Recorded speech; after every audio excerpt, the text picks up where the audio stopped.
I am Dolores, 30 years old, and was buttoning my coat to head to Sunday dinner at my parents' when my phone buzzed. A text from Benjamin, my lawyer. Call me immediately. My hands trembled as I dialed. What he told me froze my blood.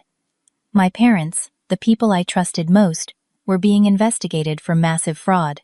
The $50,000 I planned to invest in their business tonight would disappear into thin air along with them. I collapsed onto my couch, mind spinning with betrayal. If you are watching this from somewhere your family cannot see your screen, hit subscribe and let me know where you are hiding out while I tell you how my entire world crumbled in one phone call. 6 months ago, I moved back to Portland after my divorce from Alan. 10 years of marriage dissolved in papers and property divisions, leaving me emotionally drained but financially stable. My ex might have left me for his 23-year-old assistant, but at least the settlement was fair. I purchased a small townhouse near downtown and resumed my career as a marketing executive at a local firm. Starting over at 30 was not my plan, but having my parents nearby made the transition bearable. Martha and Richard, my parents, were pillars of the community. My father built his reputation as a financial advisor, helping families plan for retirement and college funds. His office downtown displayed certificates and awards for excellence in financial planning. My mother, equally respected, sold high-end real estate to Portland professionals and served on 3 different charity boards. They attended church every Sunday, hosted neighborhood barbecues, and never missed an opportunity to mention their successful daughter who worked in marketing. When Alan left, they rallied around me. Mom came to stay for 2 weeks, cooking comfort food and helping me sort through the shared possessions of a decade-long marriage. Dad handled calls with the mortgage company, insurance adjusters, and credit card companies. They were my safety net, catching me when my life collapsed. Family is all that matters in the end, Dad would say, patting my shoulder as I cried over photo albums. Blood is thicker than water, Dolores. We will always be here for you. Benjamin Walker entered my life as the divorce attorney a college friend recommended. Efficient, direct, and surprisingly empathetic, he guided me through the legal maze while protecting my interests. After the divorce finalized, I retained his services for purchasing my new home. He proved invaluable, spotting contract issues I would have missed and negotiating favorable terms. We developed a friendly professional relationship, occasionally meeting for coffee to discuss my financial planning. 2 months ago, my parents invited me to dinner and unveiled their exciting new venture, luxury vacation rentals, in coastal Oregon. They had already purchased 2 properties and were securing 4 more. We have been planning this for years, Mom explained, showing me photos of beautiful oceanfront homes. The investment returns are incredible, and we have already booked the existing properties solid through summer. Dad spread spreadsheets across the dining table, pointing to projected income and growth charts. We are offering this opportunity to a select group of family members and close friends. Initial investors get priority profit distribution for the first 5 years. They suggested I invest my divorce settlement, approximately $50,000. The timing seemed perfect. I was rebuilding my life, and this could provide additional income and eventual retirement security. Plus, working with my parents meant I could trust the operation completely. Think about it, Mom said, squeezing my hand. This could be your fresh start, too. Over the following weeks, they shared more details. The business had a name, Coastal Luxury Retreats. They introduced me to their property manager, Thomas, via video call. Though technical difficulties prevented me from seeing him clearly, each conversation increased my confidence in their business acumen. Tonight was supposed to be the culmination dinner at their house, signing paperwork, and officially joining the family business. I had the cashier's check in my purse, ready to invest in my future. Then Benjamin texted, Dolores, I discovered something concerning while doing property checks for another client, he explained once I called. Your parents' names appeared in multiple lawsuits for fraud in 3 different counties. I dug deeper and found a pattern dating back years. Different business names, similar schemes. My stomach dropped as he continued. There are allegations of Ponzi schemes, fraudulent investment opportunities, and misappropriation of funds. The most recent case was filed just last month by a retired teacher who invested her entire pension in a guaranteed return property venture. There must be some mistake, I insisted, voice rising. My parents are respected community members. Dad has managed investments for decades. That is exactly how they built trust, Benjamin replied gently. But according to court records, they have settled multiple cases privately, moved between states, and operated under various business names. Dolores, something does not add up about their finances. The properties they showed you, I checked the records. They do not own them. My mind rebelled against his words. My parents, the people who taught me honesty and integrity, could not possibly be running cons. It was inconceivable. The dinner tonight, Benjamin continued. Is it about the investment opportunity they offered you? Yes, I whispered, recalling the cashier's check in my purse. $50,000. Do not sign anything, he urged. Do not give them any money. I need time to investigate further. But Dolores, I am concerned they are planning to disappear with investors' money. Soon. After hanging up with Benjamin, I sat frozen on my couch, his warnings echoing in my head. Could my loving parents really be con artists? The parents who taught me to return extra change at the grocery store? Who lectured me about honesty being the foundation of character? Benjamin had emailed court documents while we spoke. With trembling fingers, I opened them on my phone. Lawsuits in Oregon, Washington, and California named Martha and Richard Thompson, my parents, as defendants in fraud cases. One complaint detailed how they had convinced a retired couple to invest their life savings in a non-existent restaurant franchise. Another described an exclusive investment group for luxury condominiums that never materialized. The plaintiff's names struck me with sickening familiarity. The Johnsons, who moved away suddenly when I was in high school. The Petersons, who had been close family friends until a mysterious falling out. Mrs. Wilson, my former piano teacher, who stopped speaking to my parents after investing in one of Dad's special opportunities. Small inconsistencies throughout my life suddenly aligned like puzzle pieces. Our family moved 3 times during my childhood, always to pursue better opportunities, according to my parents. Each move happened quickly, often in the middle of school years, leaving friendships and connections behind. I recalled how secretive my parents were about their business dealings. When I brought friends home, financial discussions ceased. Dad's office door remained locked. Mom deflected questions about their investments with vague references to diverse portfolios and private client matters. They discouraged deep friendships, emphasizing family loyalty above all else. Friends come and go, but family is forever, Mom would say when I cried about leaving best friends behind. Trust is earned through blood. Even more troubling was their reaction to my college boyfriend James, who studied finance. When he asked Dad professional questions, seeking mentorship, my father became uncharacteristically defensive. Their opposition to our relationship intensified until we broke up. At the time, I attributed it to normal parental protectiveness. Despite Benjamin's warning, I decided to attend dinner anyway. I needed to see for myself, to observe their behavior with new awareness. I would not confront them yet, just watch and listen with open eyes. When I arrived at their elegant colonial home in the suburbs, I noticed details I had overlooked before. The new Mercedes in the driveway.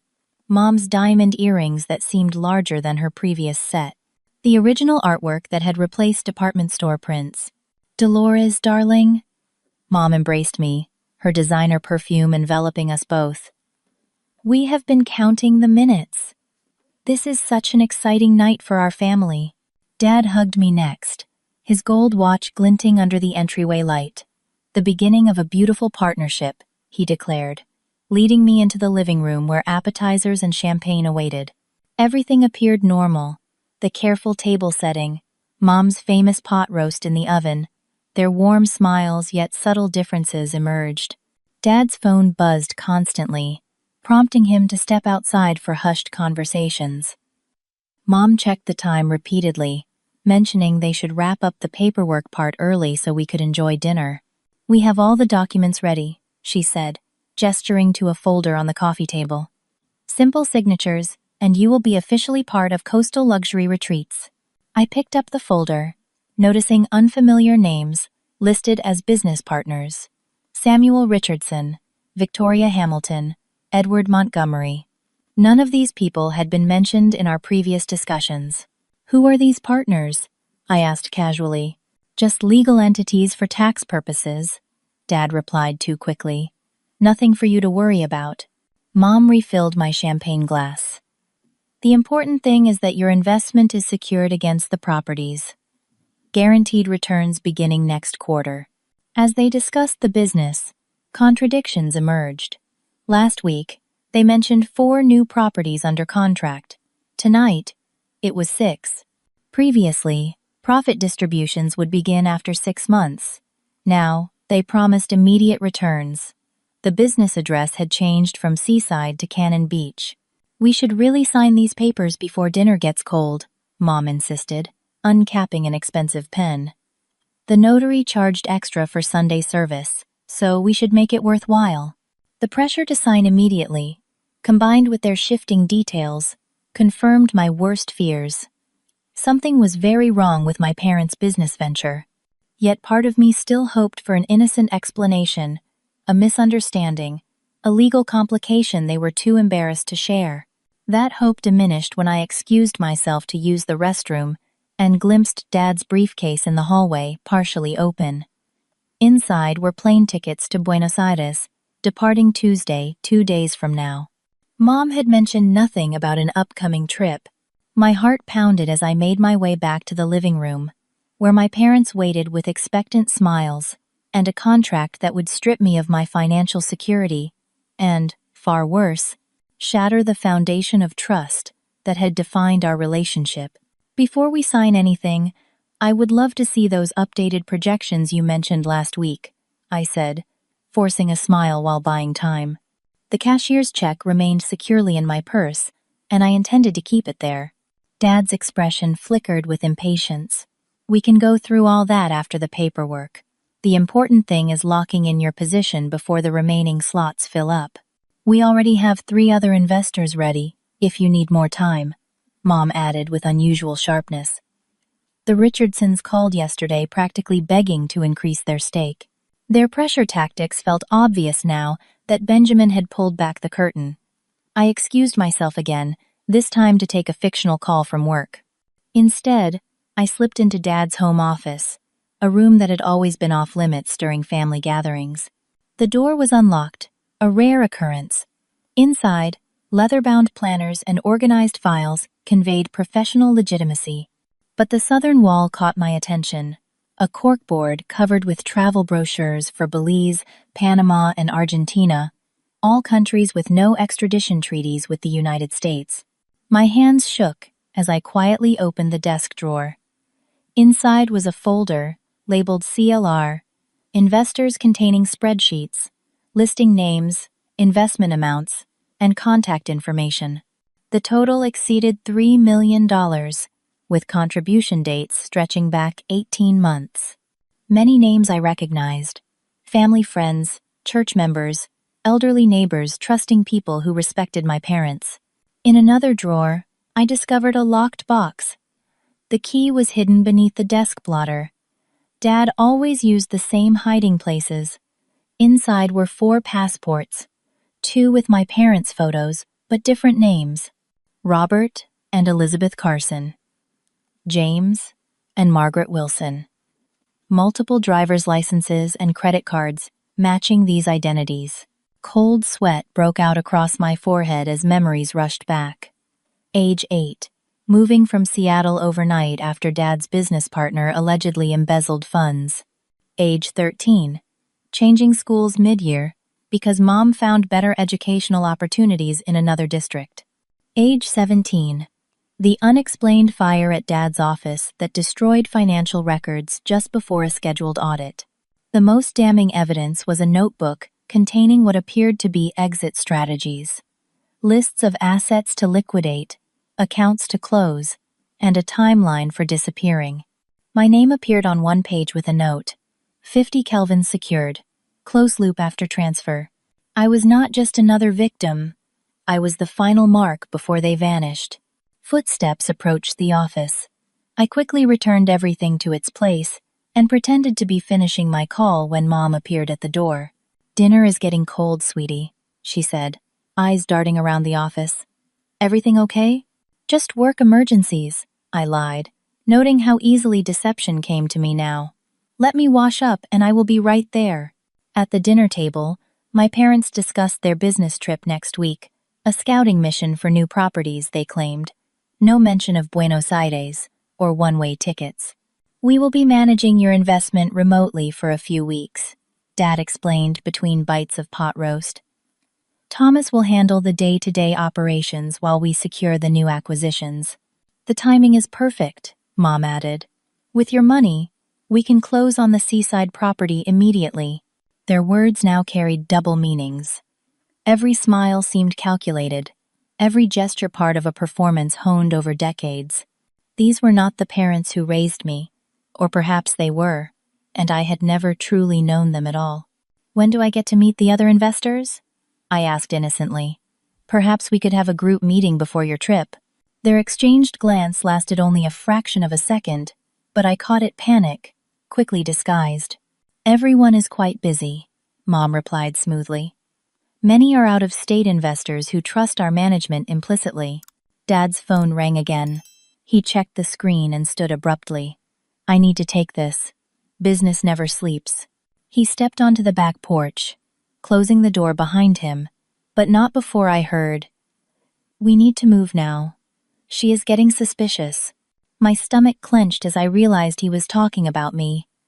In that moment, any lingering doubt evaporated. My parents were con artists, and I was their next victim. Mom refilled wine glasses, chattering about coastal property values and rental trends. Her words washed over me as I struggled to reconcile this smiling stranger with the woman who had bandaged my knees and checked for monsters under my bed. When Dad returned, his face was composed, but his eyes held new intensity.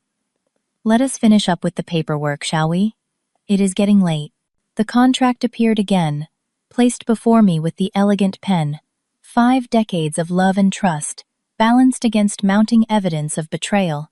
I could no longer pretend. "Before I sign," I said, voice steadier than I felt, "can you walk me through exactly how the business operates? The complete structure?" Mom laughed lightly. "Darling, we have been over this several times. The investment is secured against physical properties." "Which properties exactly?" I pressed. "I would like addresses, current valuations, and title confirmation." Dad's smile tightened. "Those details are in the prospectus. Right now, we just need your signature and investment to secure your position." "The notary is waiting," Mom added, glancing at her watch. "We are paying her hourly." I took a deep breath. "I checked county records today. You do not own properties in Seaside or Cannon Beach. The addresses you provided are registered to different owners." The room temperature seemed to drop 10 degrees. Mom's smile remained fixed, while Dad's expression hardened.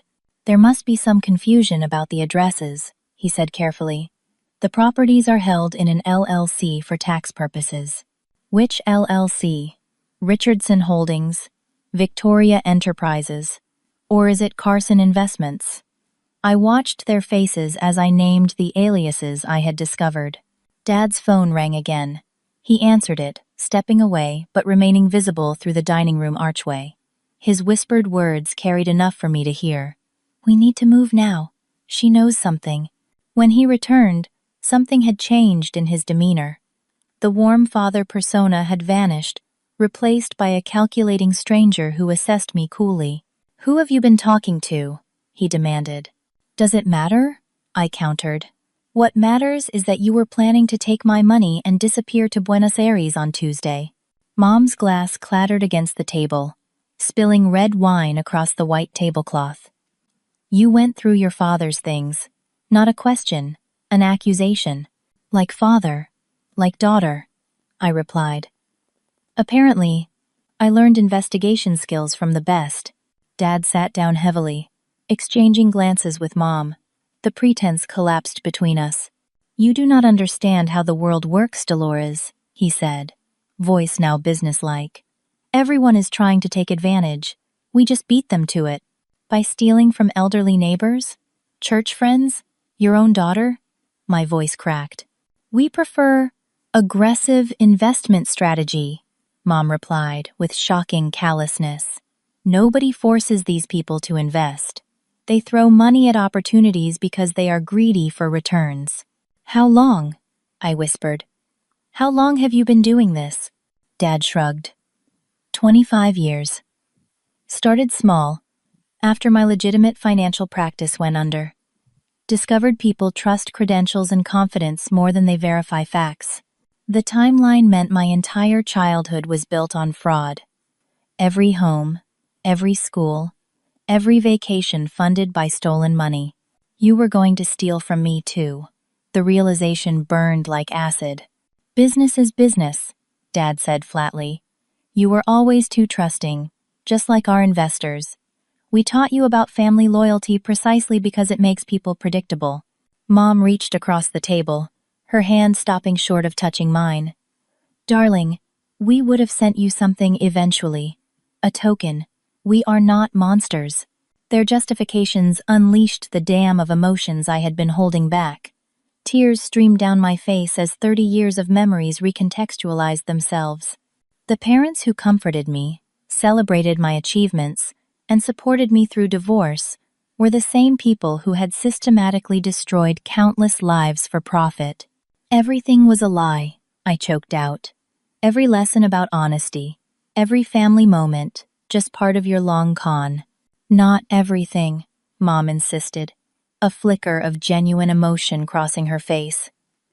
We do love you, Dolores. In our way. Your way includes stealing my divorce settlement and disappearing forever. Dad checked his watch impatiently. This emotional scene is unnecessary. You know now. You will not invest. End of story. Not end of story, I said, standing up. Beginning of consequences. His eyes narrowed. What does that mean? It means I know names, dates, amounts. I know about the Johnsons, the Petersons, Mrs. Wilson. I know about your planned escape to Argentina. You would not turn in your own parents, Mom said, but uncertainty had crept into her voice. Why not? You have been planning to victimize your own daughter. Dad stood suddenly, his chair scraping against hardwood. You need to think very carefully about your next steps, Dolores. Family protects family. You stopped being my family the moment I became your mark. I grabbed my purse and backed toward the door. Enjoy your dinner. It might be your last home-cooked meal for a while. Mom rose, panic replacing her composed facade. Dolores, wait. We can explain everything. There are circumstances you do not understand. But I was already moving toward the front door, tears blurring my vision. Behind me, I heard Dad's cold voice. Let her go. We accelerate the timeline. Tonight. I stumbled to my car and somehow drove away from the house, where my entire understanding of family had just imploded. The foundations of my life had crumbled, leaving me adrift in a reality where nothing was as it seemed. I drove aimlessly through Portland's rainy streets, windshield wipers keeping rhythm with my racing thoughts. Eventually, I pulled into an empty supermarket parking lot and called Benjamin. I need to see you, I managed between sobs. You were right about everything. 30 minutes later, I sat in his office, security lights casting harsh shadows across the weekend-empty law firm. I detailed my discoveries, the fake identities, the investor list, the escape plans. I could have been just another victim, I concluded, exhaustion replacing tears. They raised me for 30 years, then planned to take my money and vanish. Benjamin's expression remained professional, but his eyes reflected compassion. You need to understand something important, Dolores. This is not your fault. Con artists, even when they are your parents, excel at manipulation. They build trust, specifically to exploit it. He opened his laptop, showing me additional research he had conducted since our call. Articles about investment scams in different states, featuring suspects whose descriptions matched my parents', though names differed. Property records showing rapid acquisitions and sales. Business registrations that appeared and disappeared within months. I contacted Detective Larson with Portland's Financial Crimes Unit, Benjamin said. She has been investigating similar cases and believes your parents may be connected to a larger pattern. By morning, I sat across from Detective Larson, a focused woman with prematurely gray hair and eyes that had seen every variety of human deception. Your parents operate what we call an affinity fraud, she explained, organizing photos and documents. They target communities where they have established trust churches, neighborhoods, professional associations. The family connection adds another layer of perceived security for victims. She showed me a map marked with pins representing known victims across 3 states. Over 50 people, many elderly, had lost savings ranging from $20,000 to $500,000. Most victims never report, Detective Larson continued. They feel embarrassed or, in family cases, conflicted about turning in relatives. Your testimony could be crucial in building our case. The weight of responsibility settled heavily on my shoulders. Will coming forward help recover any money for these people? Potentially. We believe your parents have offshore accounts. With solid evidence and international cooperation, we might recover some assets. That afternoon, I met Grace Henderson, a 78-year-old retired nurse who had invested her late husband's life insurance with my mother 2 years ago. $200,000, her entire financial safety net gone. Martha was so kind, Grace explained, hands trembling around her teacup. She brought me meals after Harold died, helped me organize his papers, said she considered me family, and wanted to ensure I was taken care of. Her vulnerability reflected my own. The same trust, the same betrayal. But while I was young enough to rebuild financially, Grace faced an uncertain future of Social Security checks and part-time work to make ends meet. They were so convincing, she whispered. I never questioned their intentions. Meeting Grace solidified my resolve. This wasn't just about my broken trust or stolen money. It was about justice for dozens of vulnerable people who had lost everything. What do you need me to do? I asked Detective Larson when we reconvened. We need recorded evidence of their scheme. Your parents are careful they operate just under legal thresholds and move before patterns emerge. But with your help, we could get them on record, admitting to fraud. You want me to wear a wire? The thought of facing my parents again sent panic coursing through me. It would be the most direct path to evidence, she confirmed.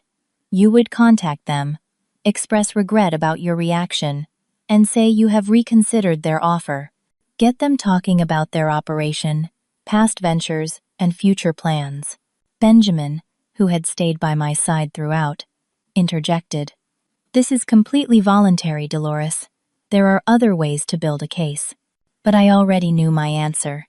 I will do it. Tomorrow night before their flight.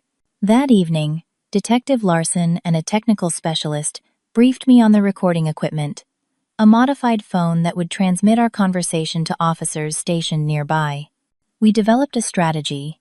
I would express interest in joining their operation rather than just investing, prompting them to explain their methods in detail. Ask specific questions, Detective Larson advised. How they identify targets, how they move money, where they establish new identities. The more details they provide, the stronger our case. I spent that night in a hotel, unable to return to my townhouse where family photos still adorned the walls. Sleep eluded me as I wrestled with the magnitude of betrayal and the gravity of my decision. These were the people who had given me life, who had shaped my values, even if those values were meant to make me a more effective mark. By morning, I had found a strange clarity. The parents I thought I had were illusions, carefully crafted characters in a decades-long performance. My loyalty belonged to truth, and to victims like Grace, not to the actors who had played mother and father while plotting to exploit me. When Detective Larson arrived to prepare me for the operation, she found me calm and resolved. We will be nearby the entire time, she assured me, adjusting the recording device. Any sign of danger, say the phrase, "I need to think about the timeline," and we intervene immediately. Benjamin insisted on waiting in the surveillance van. Remember, you are not confronting them, he reminded me. You are gathering information. Stay curious, not accusatory. As I drove toward my parents' house one final time, I felt my role shifting from victim to agent of justice. The daughter they raised to be trusting and loyal was instead becoming the instrument of their downfall. When I arrived at my parents' house that evening, suitcases stood in the foyer, packed for their business trip to Argentina. Mom answered the door with visible surprise. "Dolores, we did not expect to see you again so soon." "I have been thinking about our conversation," I said, heart pounding so loudly, I feared the microphone would pick it up. "Can we talk?" Dad appeared behind her, suspicion evident in his stance. "About what?" "About the business. About everything." I met his gaze steadily. "I may have overreacted yesterday." They exchanged glances before Mom stepped aside. "Of course, darling. Come in." The living room showed signs of hasty packing, empty spaces where valuable art had hung, cabinets standing open. They had been preparing to flee.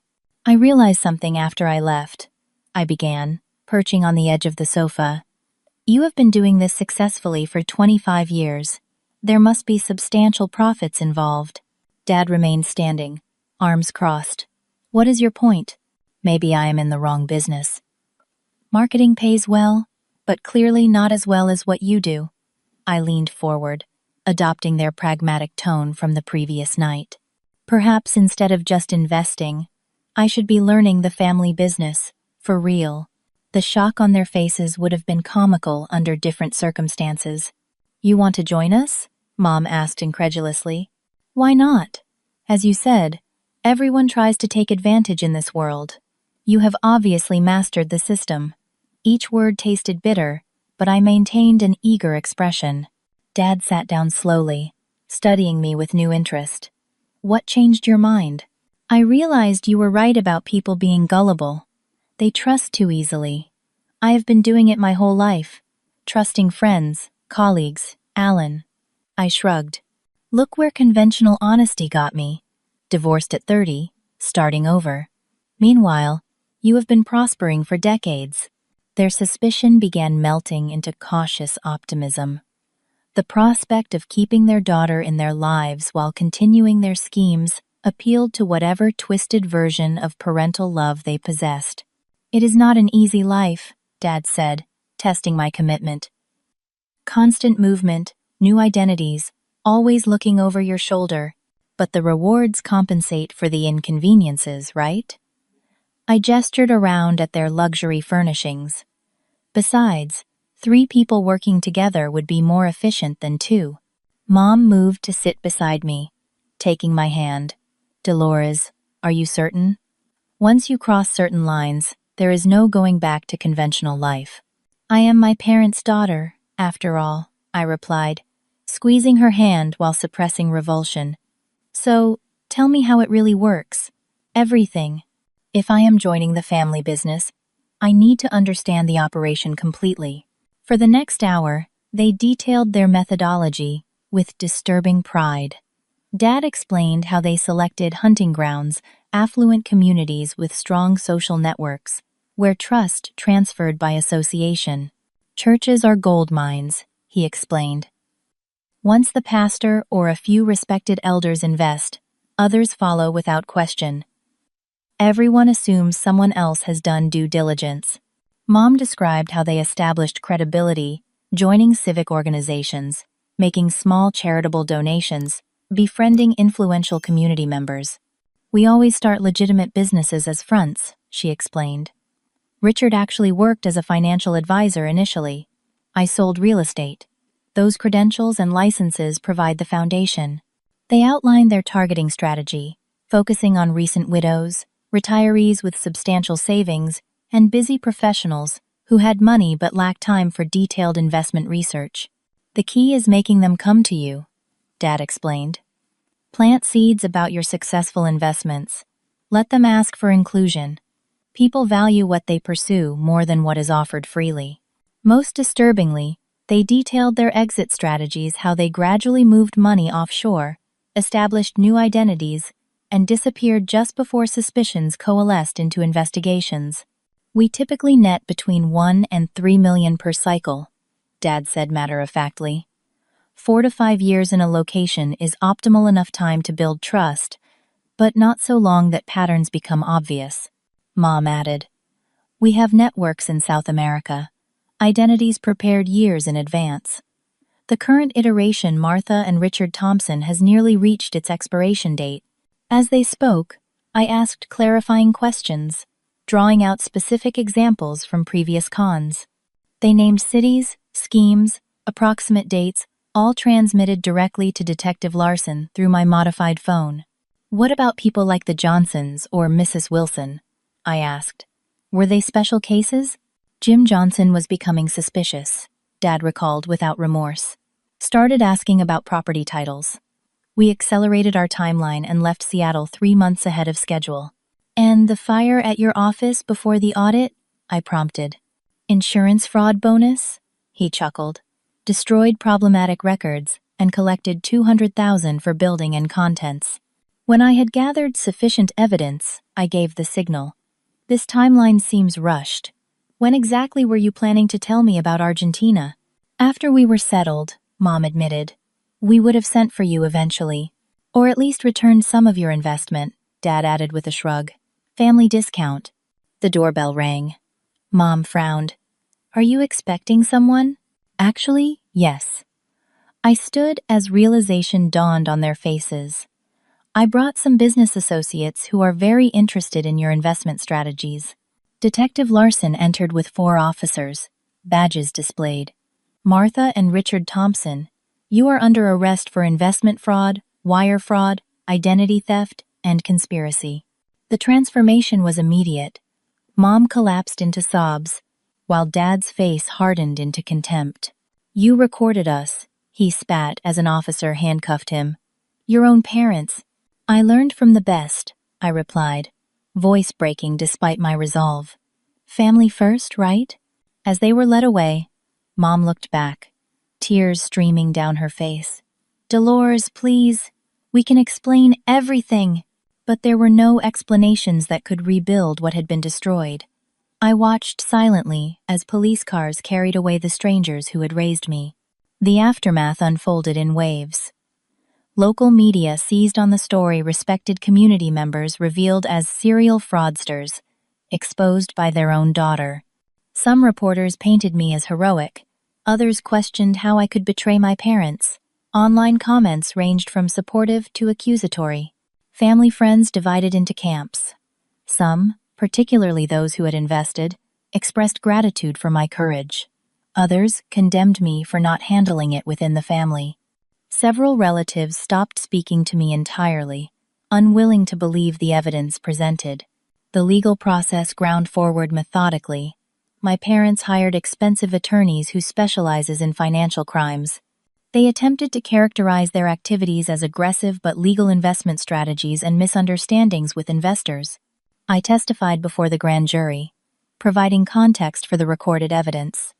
Sitting in the witness box, facing the parents who had planned to victimize me, required every ounce of strength I possessed. "How could you do this to your own daughter?" Dad's attorney asked during cross-examination, attempting to paint me as vindictive. "That is a question better directed at my parents," I replied steadily. "They were planning to steal my life savings before disappearing permanently." Eventually, prosecutors uncovered offshore accounts containing approximately $2 million, a fraction of what they had stolen over decades, but enough to begin restitution for recent victims. 3 months after their arrest, I visited them in county jail. Security glass separated us as I faced the people who had given me life yet betrayed every principle they claimed to instill. "Why did you come?" Dad asked, no warmth in his eyes. "To understand," I replied. "Was any of it real? Any moment of my childhood? Or was I always just part of the long con?" Mom leaned forward. "We love you, Dolores. That was never fake. We just have a different understanding of how the world works. You were planning to steal from me, I reminded her. Business and family are separate considerations, Dad interjected. We always intended to make it right eventually. Even now, they could not speak truth. Even faced with overwhelming evidence and years in prison, they maintained their deceptions. You taught me that integrity matters, I said, standing to leave. I suppose I should thank you for that lesson, even if you never believed it yourselves. Dad called after me as I walked away. When we get out, we can start fresh, a new venture together. His words confirmed what I already knew they would never change. The con was not just their profession, it was their identity, and it was time for me to forge an identity entirely separate from their influence. 1 year passed. I relocated to Seattle, finding a senior marketing position with a technology firm. My townhouse in Portland sold quickly, severing another tie to my previous life. The new city offered anonymity and distance from the whispers that had followed me after my parents' arrest. Their trial concluded with guilty verdicts on multiple counts. Dad received 12 years, Mom, 8, due to her secondary role in the schemes. The judge ordered restitution payments to identified victims, though many would recover only cents on the dollar. My healing journey began with therapy. Dr. Marshall specialized in family betrayal trauma and helped me understand that grief for people who are still living can be more complicated than mourning the dead. You are grieving the parents you thought you had, she explained during an early session. The relationship you believed in never actually existed. That is a profound loss. Working through anger proved most challenging. Not just anger at my parents, but at myself for not seeing the signs earlier. How many victims might have been spared if I had questioned their lifestyle sooner? You were a child, raised to trust them implicitly, Dr. Marshall reminded me. Children are not responsible for recognizing their parents' criminality. Gradually, I channeled my experience into positive action. I joined a fraud victim advocacy group, eventually serving on their board. We created resources specifically for family members of white-collar criminals, people struggling with the dual trauma of betrayal and social stigma. My marketing background proved valuable as we developed public education campaigns about affinity fraud. I spoke at community centers and retirement homes, helping potential victims recognize warning signs my parents had perfected. Fraudsters count on your politeness, I would explain to audiences. They expect you not to ask difficult questions or verify their claims independently. Breaking that social contract feels uncomfortable but protects your financial future. My most meaningful connection formed with Grace Henderson, who had lost her life savings to my mother. After the trial, I contacted each victim personally, offering whatever support I could provide. With Grace, the relationship deepened into genuine friendship. You remind me of my daughter, she told me over coffee one afternoon. She lives in Australia now, same determination in your eyes. Grace joined me at fraud prevention workshops, sharing her experience with devastating honesty. Her presence reminded audiences that victims were not foolish or greedy, just trusting individuals caught in sophisticated psychological traps. We celebrated small victories together. Her successful application for subsidized senior housing, my promotion at work, the day she received her first restitution check for $3,000, a fraction of what she lost, but symbolically significant. Your parents took my money, Grace said once, but through you, I gained something more valuable: purpose in my final years. Such moments helped rebuild my faith in human connection. I developed new friendships in Seattle, approaching them with careful openness. Trust came more slowly now, but when given, it was more meaningful for being deliberately chosen rather than automatically granted. Joseph, a graphic designer I met through volunteer work, became particularly important in my healing journey. When I finally shared my full story with him, his response was simple: "That shaped you, but it does not define you." 6 months into our relationship, I received a letter from Mom. Her elegant handwriting filled pages with reminiscences about my childhood, declarations of maternal love, and subtle manipulations suggesting I could help secure early parole if I testified about their positive parenting. Joseph found me crying at my kitchen table, the letter crumpled beside me. "She still thinks I am a potential mark," I explained through tears. "What will you do?" he asked, not advising, just supporting. After long consideration, I wrote back a single paragraph. "I am building a life based on genuine connections and integrity. When you are ready to speak truth without manipulation, I will listen. Until then, I wish you healing and self-reflection during your incarceration." It was the last communication we exchanged. Dad never wrote at all. By the second anniversary of their arrest, I had established a new definition of family, one based on chosen connections rather than blood relation. My support network included Joseph, Grace, colleagues from the advocacy group, and friends who had stood by me through the darkest days. "Family is not defined by DNA," I explained to a support group for children of incarcerated parents. "Family consists of people who nurture your authentic self, who value your well-being above their personal gain, who demonstrate love through actions rather than manipulation." The deeper lesson emerging from my experience was complex but clarifying. Integrity matters more than blood ties or misplaced loyalty. Ethical boundaries cannot be suspended for family when family itself becomes predatory. I no longer blamed myself for turning in my parents.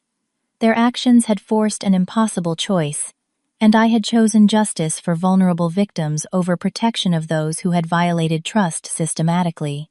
"The greatest freedom," I wrote in my journal on the second anniversary of their arrest, "is building a life anchored in truth rather than comforting illusions." The family mythology I cherished was beautiful but hollow.